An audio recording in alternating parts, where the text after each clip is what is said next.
निगमकल्पतरोर्गलितं फलम् शुकमुखाद् अमृत द्रव संयुतं पिबत भागवतं रसमालयम् मुरहो रसिका भुवि भावुका।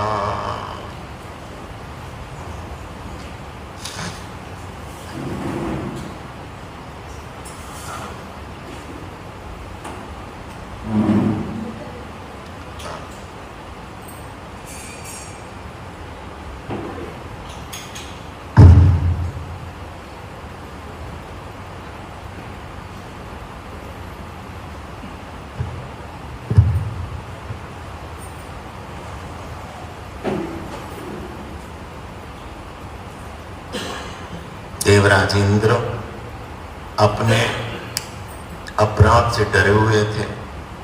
अपराध से भयभीत होकर श्री ब्रजराज नंदन के चरणों में उपस्थित हुए एवं उन्हें पुनः पुनः प्रणाम करते हुए हाथ जोड़कर क्षमा प्रार्थना एवं सब स्तुति करने लगे। किंतु अत्यंत डरे होने के कारण, अत्यंत भयभीत होने के कारण उनके मुख से शब्द निकल नहीं पा रहे थे। अंत में वे सजल नेत्रों से अति दीनहीन भाव को व्यक्त करते हुए अपना मनोभाव प्रकाशित करने लगे। मन में डर था कि पता नहीं कितना बड़ा दंड देंगे भगवान। तब शुरू तो किया भगवान का स्तव, पर अच्छी तरह कर नहीं पाए भगवान का स्तव। 2-4 श्लोक ही बोले स्तव में, अच्छी तरह नहीं कर पाए। मन में डर था, आवाज निकल नहीं रही थी। अतः बड़े अपने दीनहीन अवस्था में उन्होंने अपने दिल की बात को रखा। तब ब्रजराज नंदन का प्रसन्न मुख कमल दर्शन करके इंद्र के हृदय में एक अभूतपूर्व बल प्रकाशित हुआ। उन्होंने जब भगवान को देखा तो भगवान मुस्कुरा रहे थे। अतः मुस्कुराहट देख के उनमें हौसला आ गया।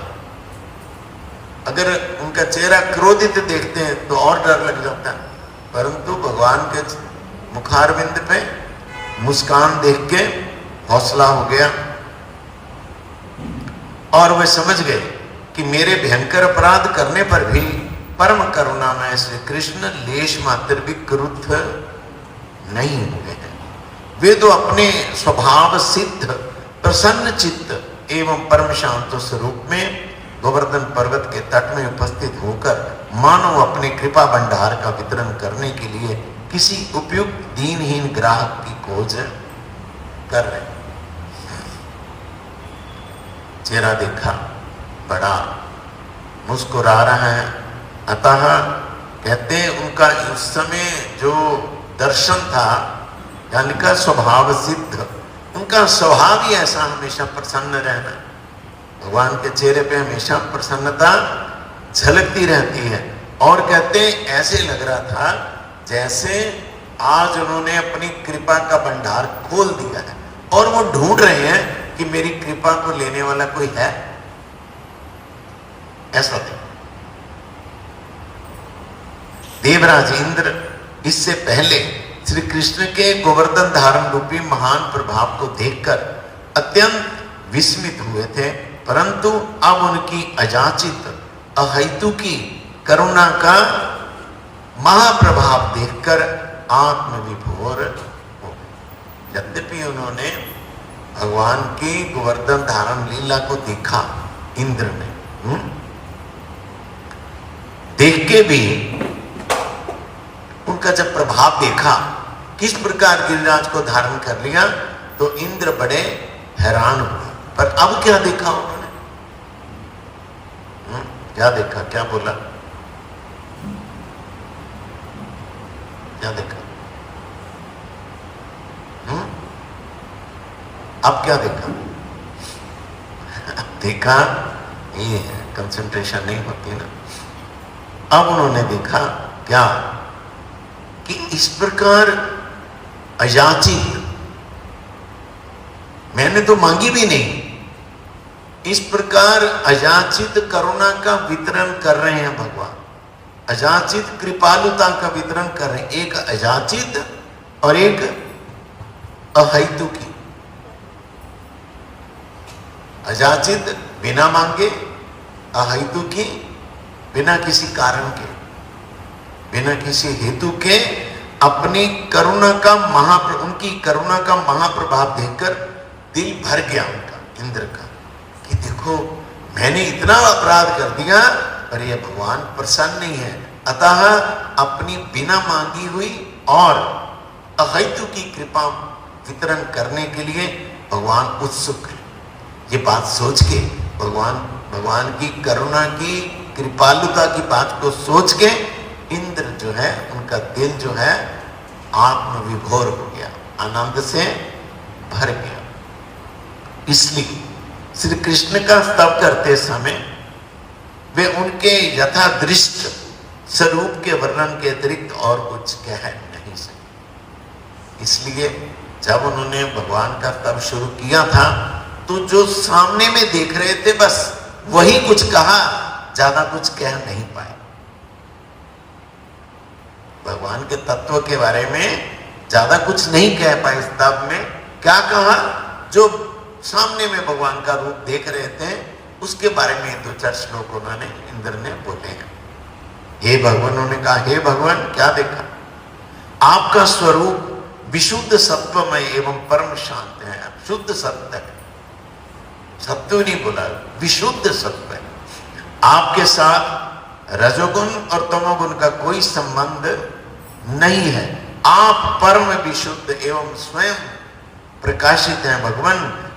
प्राकृत जीव में, प्राकृत जीव का मतलब संसारी जीव में जो समस्त क्रोध, लोभ, हिंसा आदि माया शक्ति के प्रभाव देखे जाते हैं, आप में वो नहीं दिखते। सारे जीव में जो सब ये है ना, क्रोध, लोभ, मोह आदि दिखाई देते हैं, हे भगवान आप में नहीं है वो। हे भगवान, आप जब जगत में आविर्भूत होकर लीला करते हैं तब देखा जाता है कि आप सज्जनों का पालन एवं दुर्जनों का विनाश करते हैं, किंतु आप में लेश मात्र भी वैषम्य नहीं है। दोबारा बोलता हूं, ये ध्यान से सुनेंगे तो पता लगेगा। हे भगवान, आप जब जगत में आविर्भूत होते हैं, आते हैं जगत में, तो आविर्भूत होकर नाना प्रकार की लीलाएं करते हैं, तो देखा जाता है कि आप अपने लीला काल में, अवतार काल में सज्जनों का पालन करते हैं, सज्जनों का पालन करते हैं एवं दुर्जनों का विनाश करते हैं। नहीं, विनाश करते हैं, किंतु आप में लेश मात्र भी वैषम्य नहीं है। वैषम्य का मतलब विषमता, विषमता का मतलब होता है पार्थक्य, डिस्क्रिमिनेशन। हुआ क्या, क्यों डिस्क्रिमिनेशन नहीं है, हैं? विनाश कर दे, सब सारा विनाश कर दे भगवान हमारा, बोलते हैं हम, आप हमारा विनाश कर दो, बड़ी आपकी कृपा है, बोलता है कोई, है बोलते हैं? वही एग्जांपल दो। नामदेव जी का अलग बात है, नामदेव जी की तो बात अलग है? इसलिए उन्होंने समझाया इस बात को कि भगवान के व्यवहार में, गुरु जी के व्यवहार में विषमता नहीं होती है। ये मेरा, ये पराया नहीं होता है। जिसका जैसा जैसा राइट होता है, भगवान उसको उसके राइट के मुताबिक ही व्यवहार करते हैं। मेरा पराया, विषमता नहीं होती है। विषमता का नाउन है वैषम्य। अब कहते हैं क्योंकि, एग्जाम्पल देके समझाते हैं, क्योंकि पिता जैसे पुत्र का पालन करते समय सुपुत्र का आदर करते हैं। पिता क्या करते हैं? सुपुत्र जो है उसके प्रति पिता के मन में विशेष स्नेह रहता है, आदर करते हैं, बड़ा अच्छा लड़का है, बहुत अच्छा है।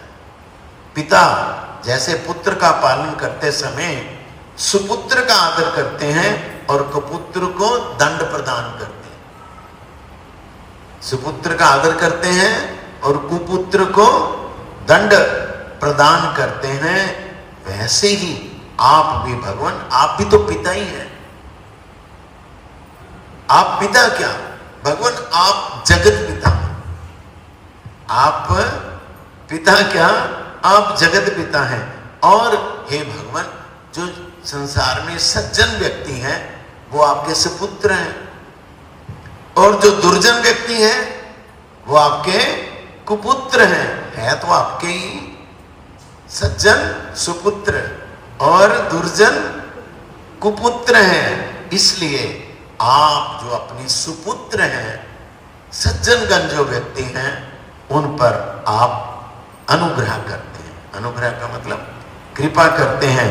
और कुपुत्र दुर्जन जो पुत्र हैं, दुर्जन, उनको दंड प्रदान करके उनका पालन करते हैं। अतः और कुपुत्र स्वरूप दुर्जनों को दंड प्रदान करके उनका पालन करते हैं। दोनों का ही, जिसका जैसा राइट है उसको वैसा व्यवहार करते हैं। कुपुत्र को भी दंड उसके सुधार के लिए ही दिया जाता है, उसका वो सुधर जाए इसलिए उसको दंड, अपना समझते हैं तभी तो दंड देते हैं।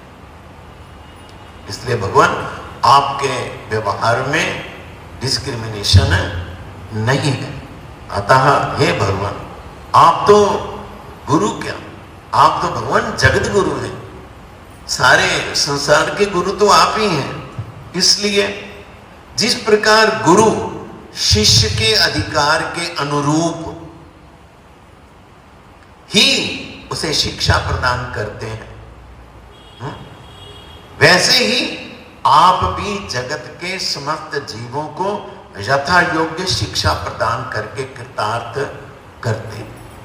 गुरु महाराज जो हैं वो शिष्य की योग्यता को देखते हैं, कितना समझ सकता बात है, जितना वो ग्रहण कर सकता है उसको उसके अनुरूप ही शिक्षा दी जाती है। उसकी योग्यता तो है नहीं। गुरु जी जिसकी योग्यता नहीं है उसको बोलेंगे कभी जाओ रास पंचादेय पाठ करो? नहीं बोल सकते ना। जिसकी भजन में जैसी योग्यता है, जैसा उसकी एलिजिबिलिटी है, अकॉर्डिंग टू उसकी एलिजिबिलिटी को देख के गुरु जी देते हैं तुम इतना करो। कोई व्यक्ति कुछ कर ही नहीं सकता तो बोलते तुम हरिनाम करो, नहीं, हरिनाम करो। हरिनाम तो तुम कर सकते हो, हरे कृष्ण तो बोल सकते हो, राधे गोविंद बोल सकते हो। नहीं नहीं गुरु जी मैं तो ये भी नहीं बोल सकता हूं। अरे नहीं बोल सकते, कोई बात नहीं बोल सकते, मरा तो बोल सकते हो, मरा बोलो। क्यों? उसकी योग्यता ही इतनी है। नहीं तो बोलते तुम्हारा तो कुछ नहीं होगा, तुम तो राम भी नहीं बोल सकते, क्या होगा तुम्हारा ना। उसकी जैसी योग्यता है उनको गुरुजी वैसा ही व्यवहार करते हैं। जिसकी और अच्छी योग्यता है फिर उसको बोलते हैं ऐसा करो, तुम ये गीति गान करो, ये गीति गान करो। फिर और जिसकी योग्यता है बोलते अमुक ग्रंथ में से इन श्लोकों का ध्यान करो। देखो एक जैसी तो नहीं है योग्यता सबकी।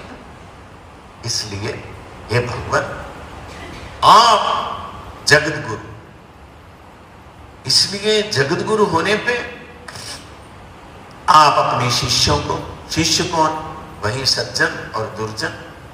आप अपने जिस प्रकार गुरु अपने शिष्यों को यथा योग्य उपदेश देते हैं और कृतार्थ करते हैं, आप भी भगवान ऐसे आप अपने सुपुत्रों के साथ भी ऐसा व्यवहार करते हैं और कुपुत्रों के साथ भी ऐसा व्यवहार करते हैं जिनकी जैसी योग्यता है, पर भाव एक ही है, कृपा कर। इस प्रकार हे भगवान, आपका जो स्वरूप है, आपका जो ऐश्वर्य है, आपका जो महात्म्य है, आपकी जो लीला है, आपके जो श्री विग्रह, आपका क्या स्वरूप, आपका स्वरूप का मतलब आप क्या हैं? आपका स्वरूप का मतलब आप क्या हैं? आप क्या हैं? ऐश्वर्य आपका, आपके पास क्या कुछ है? महत्तम आपकी क्या महिमा है? आपकी लीला कैसी है? और आपका जो श्री विग्रह है आदि, इस सभी भ्रांत जीवों के लिए अगोचर है। भ्रांत मतलब कंफ्यूज्ड,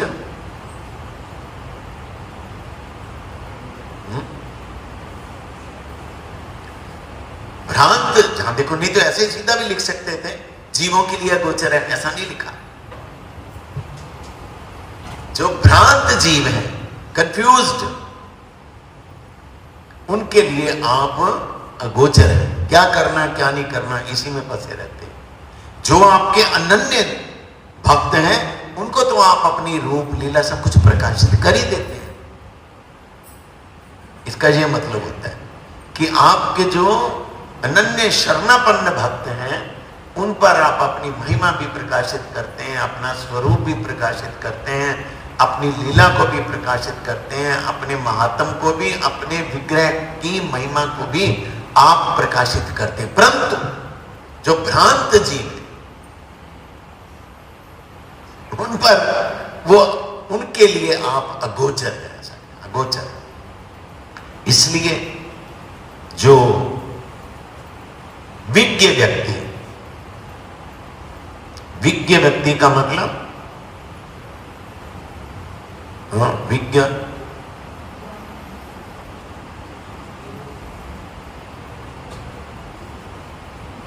विज्ञ शब्द का अर्थ, हाँ जी, ठीक ही है, अर्थ ठीक है। विज्ञ हम बोलेंगे जो है क्या, नो, विज्ञ मीन्स जो प्रैक्टिकली और थ्योरेटिकली दोनों तरीके से आपको जानता है। जो थ्योरेटिकली जानता है, प्रैक्टिकली जानता नहीं, उसको विज्ञ नहीं बोल सकते। उसको पता है आपके बारे में और उसका अनुभव भी है, दोनों बातें हैं। पढ़ लिया ग्रंथ में, तब क्या होगा, उसकी अनुभूति भी तो होनी चाहिए, है ना। इसलिए जो विज्ञ व्यक्ति है, आपको अधोक्षज बोलते हैं, आपको कहते हैं भगवान, आप तो किसी भी इंद्रिय के द्वारा प्राप्त नहीं हो सकते हैं। आप अधोक्षज अर्थात भ्रांत जीव जो है, समस्त इंद्रियों के अगोचर होकर भी भ्रांत जीवों को कृतार्थ करने के लिए जगत में अवतीर्ण होते हैं। आपकी ऐसी कृपा है, जो कंफ्यूज्ड लोग हैं, उन लोगों पर भी कृपा करने के लिए आप साक्षात अवतरित होते हैं, कि उनको थोड़ा विश्वास हो जाए कि भगवान का अवतार ऐसा होता है। ये इंद्र बोल रहे हैं उनको, कि जो भ्रांत लोग हैं, उन पर भी कृपा करने के लिए आपका अवतार होता है, और अवतीर्ण होने के बाद आप उनके दृष्टिगोचर हो जाते हैं, सामने में आ जाते हैं जब अवतार होता है, और नाना प्रकार की लीलाएं करते हैं। आप यदि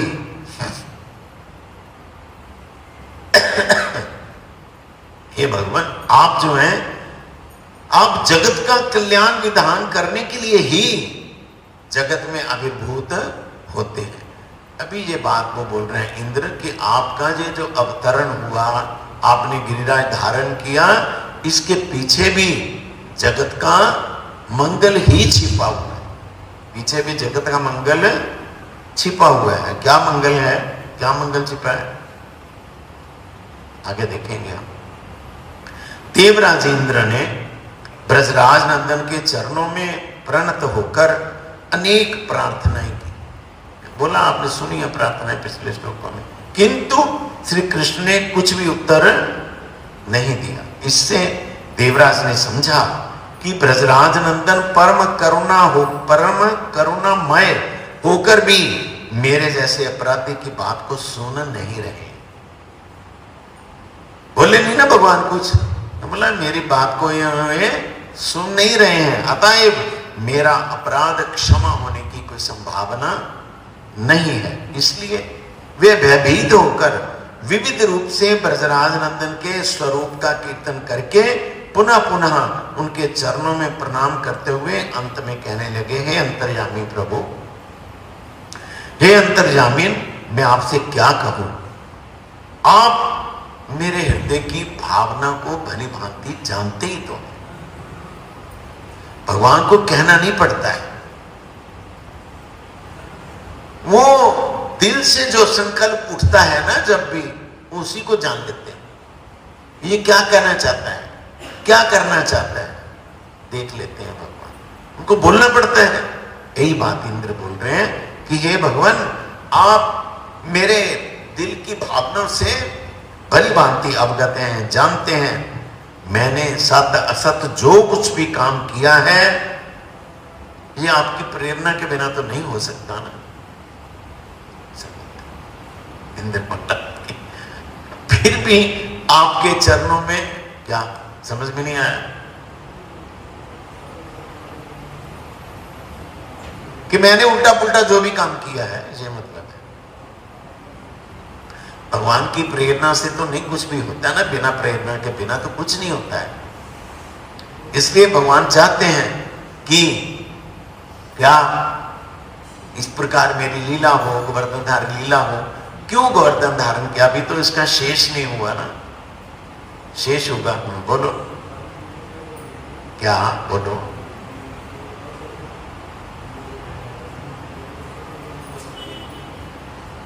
बिल्कुल ठीक है।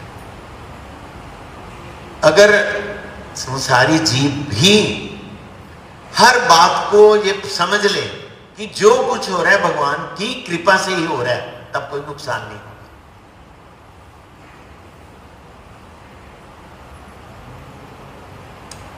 समझे कि नहीं, वो सब कुछ भगवान पे छोड़ देगा ना, ऐसी स्थिति होती नहीं है कभी। ऐसी स्थिति नहीं होती है कि सब कुछ भगवान को अर्पण कर दे। जब सब कुछ भगवान को अर्पण कर दे तो फल वहन करने वाले भगवान बनेंगे, हम क्यों वहन करेंगे उसका। ये बहुत ऊंची स्थिति है जीव की। जीव जब ये समझ ले, वो जब तक पूरी तरह शरणागत नहीं होगा, वो कैसे समझेगा कि सब कुछ भगवान ही कर रहे हैं। ऐसी स्थिति भी तो होनी चाहिए। स्थिति तो है कि मैं कर रहा हूं, जब मैं कर रहा हूं तो फल मैं ही भोगूंगा, भगवान क्यों भोगेंगे, है नहीं। हाँ ऐसा है। ऐसा अवस्था आ जाए अगर कि सब कुछ वही तो कर रहे हैं, तब कोई प्रॉब्लम नहीं आएगी, क्योंकि उनका हर कार्य मंगलमय होता है भगवान का। अभी हम करते हैं, जीव की जो स्थिति है वो यही है कि हम ही कर रहे हैं। इसलिए हम कर रहे हैं तो उसका कर्म बनता है, वो चाहे पुण्य हो चाहे पाप। पुण्य भी कर्म है, पाप भी कर्म है। तो उस पुण्य को भोगने के लिए भी, पाप को भोगने के लिए भी जीव ही उत्तरदायी है, जीव ही उत्तरदायी।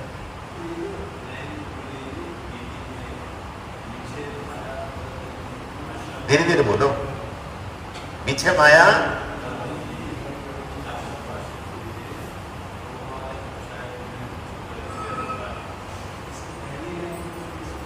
हाँ बिल्कुल ठीक ही है। वो तो कहते हैं कि जो जीव है वो झूठी माया के वश में होकर ऐसा सोचता है कि मैं ही कर रहा हूं। क्यों नहीं रही? हाँ बोलो। हाँ हाँ, वो होता है ऐसी स्थिति भी तो हो। ये ठीक बात है कि आपकी इच्छा से ही भगवान होता है जो होता है, पर ऐसी स्थिति भी तो हो। स्थिति तो है ये वाली कि मैं ही कर रहा हूं। जब ऐसी स्थिति आ जाएगी तब कोई प्रॉब्लम नहीं। अब क्या प्रॉब्लम? कोई नहीं। हनुमान जी ने वो सारी लंका को जला दिया है। उसमें आप वर्णन देखेंगे कितने लोग मरे, कितनी गर्भवती स्त्रियां का वो जला दिया सब। हनुमान जी को पाप लगा। क्यों? स्थिति ऐसी है कि जो मैं मेरी अपनी एग्जिस्टेंस कुछ नहीं है। मेरी अपनी एग्जिस्टेंस कुछ नहीं है। मैं कौन हूं? बड़ा मुश्किल। जब वो गए लंका में, वाल्मीकि रामायण में है, जब वो गए लंका में हनुमान जी, तो रावण ने पूछा तुम कौन हो? परिचय पूछा, कौन हो तुम? तो हनुमान जी ने नहीं कहा वहां मैं अंजनी पुत्र हूं, मैं पवन सुत हूं, मैं केसरी नंदन हूं। ऐसा बोला? मैं वानर राज हूं, मैं सुग्रीव का वो हूं, ऐसा बोला? अहम रामस्य दासोहम। ऐसी स्थिति भी तो हो। उसका वो जो कर रहे हैं उसको देख कौन रहे हैं? भगवान देख रहे हैं। उनका जो कुछ है भगवान के लिए। ऐसी स्थिति हो। ऐसा होता है? ऐसा होता नहीं। जब ऐसी स्थिति आ जाएगी तब तो बात ही, स्थिति आएगी कब? जब शुद्ध भक्ति होगी तब आएगी। अब तो इसकी जरूरत ही नहीं रहेगी। क्यों संजय? ठीक हुआ तुम्हारा? हाँ हाँ, इसीलिए तुम चाह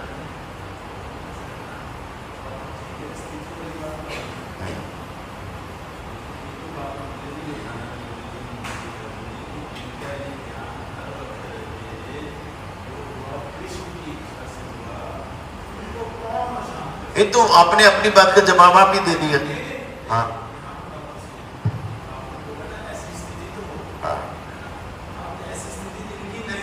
हाँ हाँ, जिनकी ऐसी स्थिति नहीं है, ठीक है। ना ना, पहली लाइन के साथ इसका लिंक नहीं है। होने से भी, होने से भी पहली का मतलब ये है कि हे भगवान, जीव जो है ये माया, झूठी माया के वश में होके ऐसा करता है। आशावश का मतलब वो महल बनाता रहता है।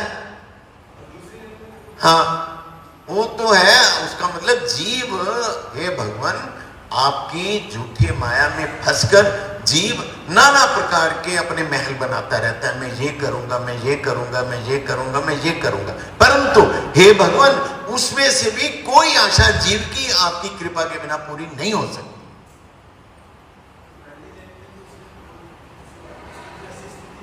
इसकी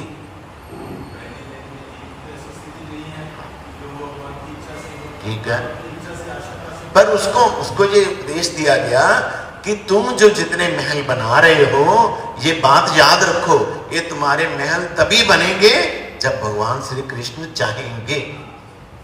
ये इसका अर्थ है। अब ठीक हुआ? चलो।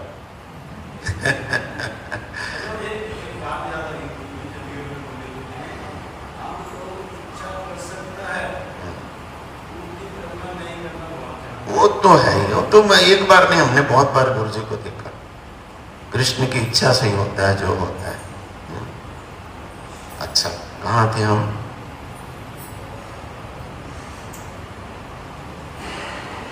हाँ,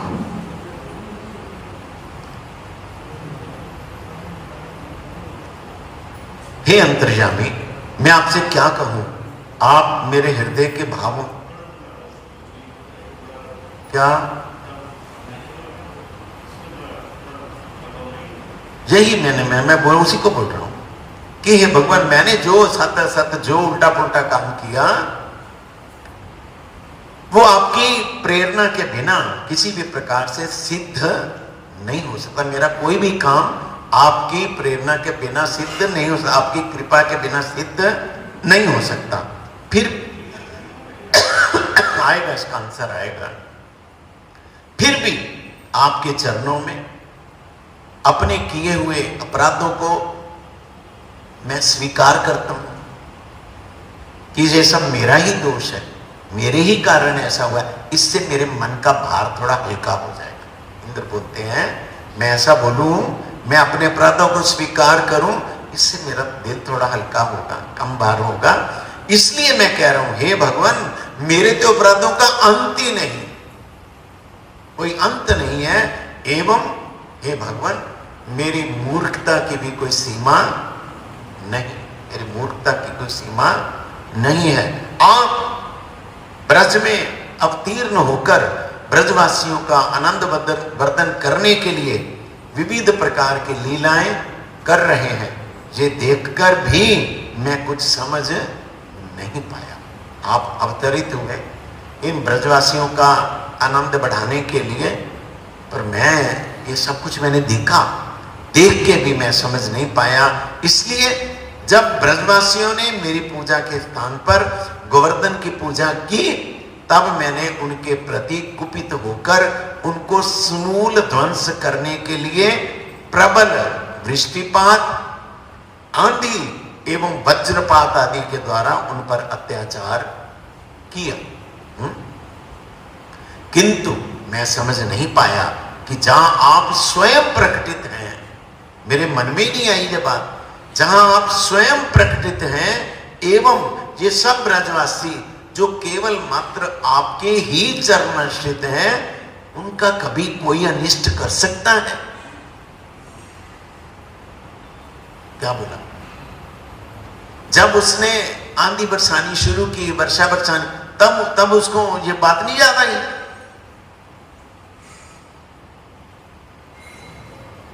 तब उसको ये दिमाग में नहीं आया कि तब तो था मैं ब्रज को बहा दूंगा, है ना? अब भगवान का प्रभाव देख के कहते मैंने आपको देखा, आप स्वयं इन ब्रजवासियों को आनंद देने के लिए अवतरित हुए हैं, अतः ये आपके चरणाश्रित है, आपको छोड़कर कुछ नहीं जानते ये। फिर आप स्वयं प्रकटित हैं और आपके चरणों में आश्रित लोग हैं। मैं कितना मूर्ख हूं कि मैं इनका अनिष्ट करने की सोच कर रहा था। आपके चरणाश्रितों का आपके रहते हुए कोई अनिष्ट कर सकता है? कर सकता है? ये बात बोलते हैं।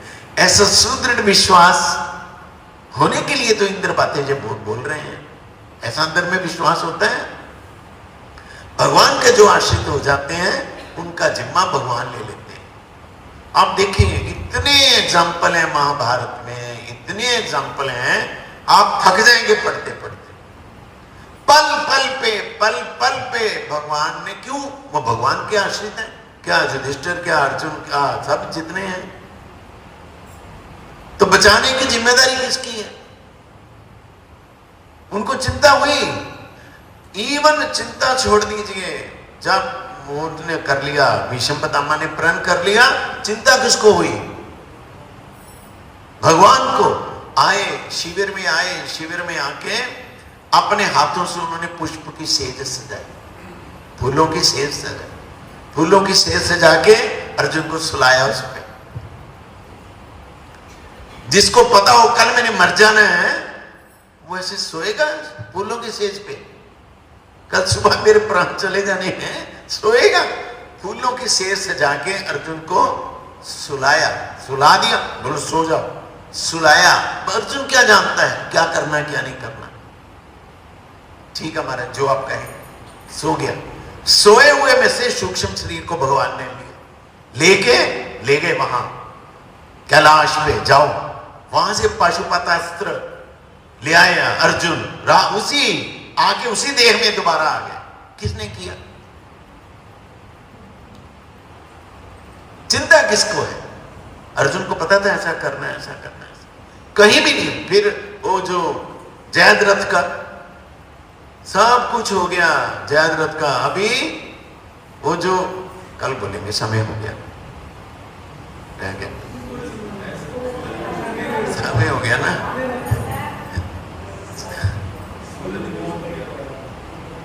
अरे वो जयद्रथ अंदर छिपा हुआ था, वो बाहर नहीं निकल रहा था। उसके लिए एक व्यूह बनाया गया था, उसको बोलते हैं सूची का व्यूह। व्यू बनाया गया कि पहले कौन सा घेरा, फिर कौन सा घेरा, फिर कौन सा घेरा, फिर कौन सा घेरा, जिसको को तोड़ ही नहीं सकता था। समझ गए? जयद्रथ के घेरे को कोई नहीं तोड़ सकता था। भीष्म पितामह द्रोणाचार्य मिल गए, कोई नहीं आ सकता, यहां सुई भी नहीं आ सकती, सूची का।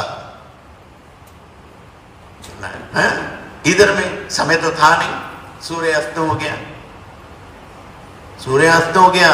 जब सूर्य अस्त हुआ, कैसा भगवान रचते हैं सब कुछ। अस्त होने पे भगवान ने अर्जुन को शो नहीं किया कि मैं तुम्हें बचाऊंगा। उसको बोला, अर्जुन बोलता है मैं जाऊंगा चिता पे, वो होने क्या है अग्नि समय में हम जल जाऊंगा चिता में। तो वो कहते हाँ जाओ जाओ, चिता सामने तैयार है। अर्जुन को बोला, देखो अर्जुन, तुमने प्रण किया है, तुम क्षत्रिय हो, क्षत्रिय के मुताबिक ही काम करो, जाओ।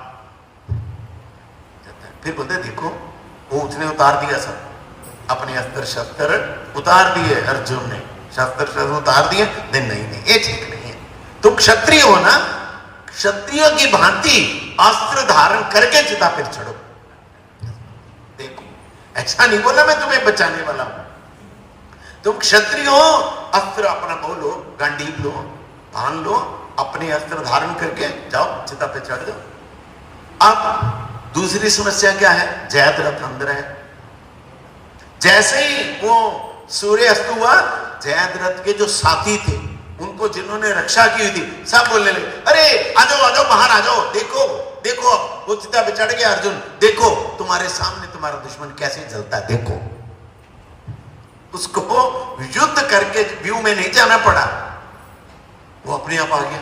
जयद्रथ अपने आप आ गया देखने के लिए अर्जुन को कि मेरे सामने आंखों में जलेगा। जैसे ही जयद्रथ बाहर आया, भगवान ने क्या किया? ओ बादल को हटा दिया। उसमें है वल्लभाचार्य के स्तव में है, भगवान ने बादलों को चोरी कर लिया,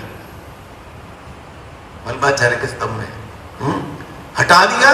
तब भगवान ने उसको अर्जुन को आदेश दिया, अभी समय है, तुम क्षत्रिय हो, अभी देखो सूर्य है, बाण लगाओ। ये कौन जानता था? कोई जानता था?